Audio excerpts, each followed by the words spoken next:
Russian intelligence officers who were part of the Russian military launched a concerted attack on our political system.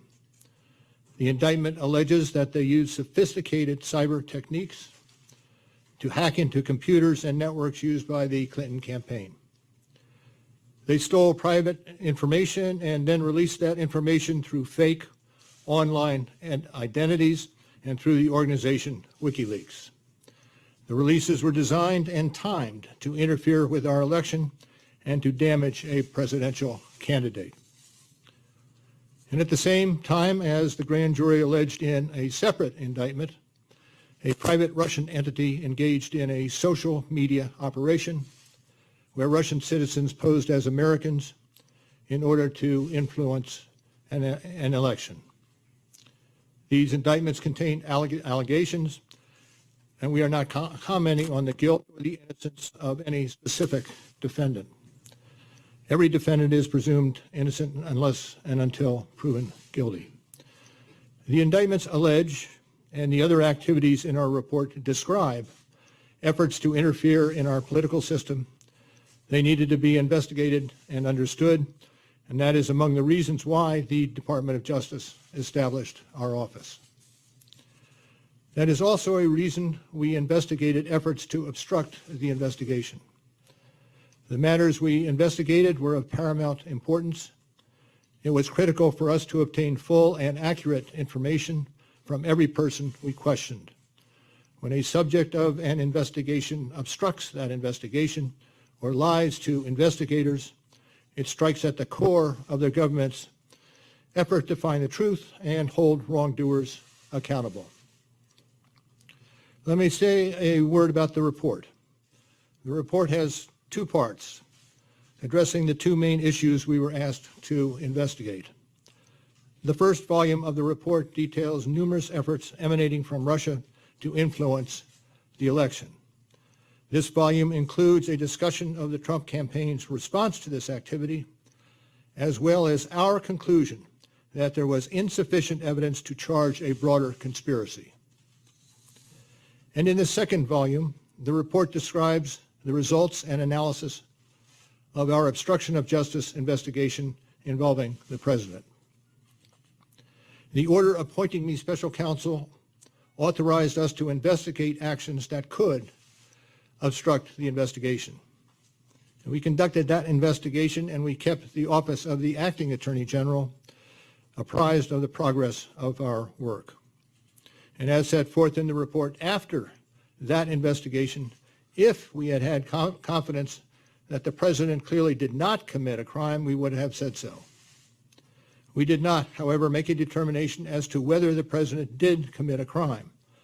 The introduction to the volume 2 of our report explains that decision.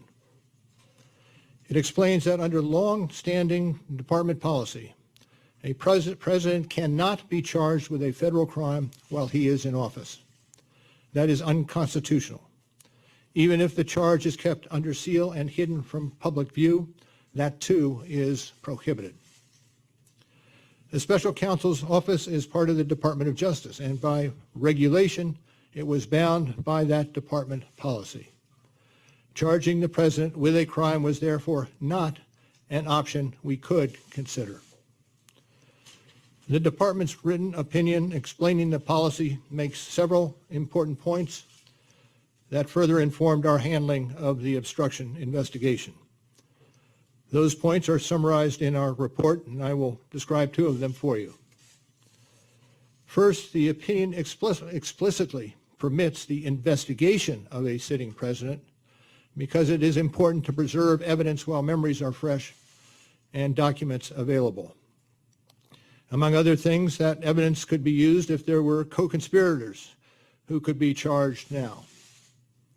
And second, the opinion says that the Constitution requires a process other than the criminal justice system to formally accuse a sitting president of wrongdoing. And beyond department policy, we were guided by principles of fairness. It would be unfair to potentially accuse somebody of a crime when there can be no court resolution of the actual charge. So that was Justice Department policy. Those were the principles under which we operated, and from them we concluded that we would not reach a determination one way or the other about whether the president committed a crime. That is the office's final position, and we will not comment on any other conclusions or hypotheticals about the president. We conducted an independent criminal investigation and reported the results to the Attorney General, as required by department regulations. The Attorney General then concluded that it was appropriate to provide our report to Congress and to the American people. At one point in time, I requested that certain portions of the report be released. The Attorney General preferred to make the entire report public all at once, and we appreciate that the Attorney General made the report largely public, and I certainly do not question the Attorney General's good faith in that decision.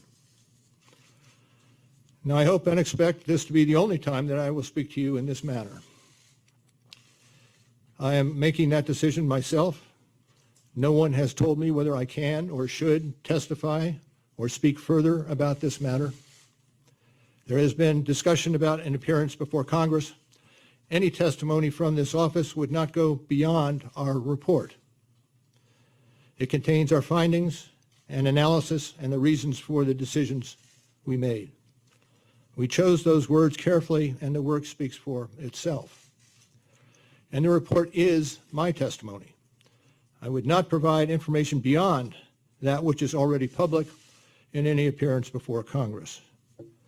In addition, access to our underlying work product is being decided in a process that does not involve our office.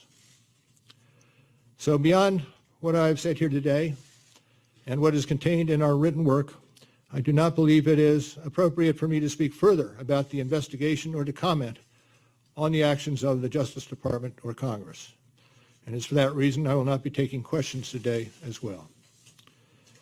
Now, before I step away, I want to thank the attorneys, the FBI agents, the analysts, the professional staff who helped us conduct this investigation in a fair and independent manner. These individuals who spent nearly 2 years with the special counsel's office were of the highest integrity. And I will close by reiterating the central allegation of our indictments, that there were multiple, systematic efforts to interfere in our election. And that allegation deserves the attention of every American. Thank you for being here today.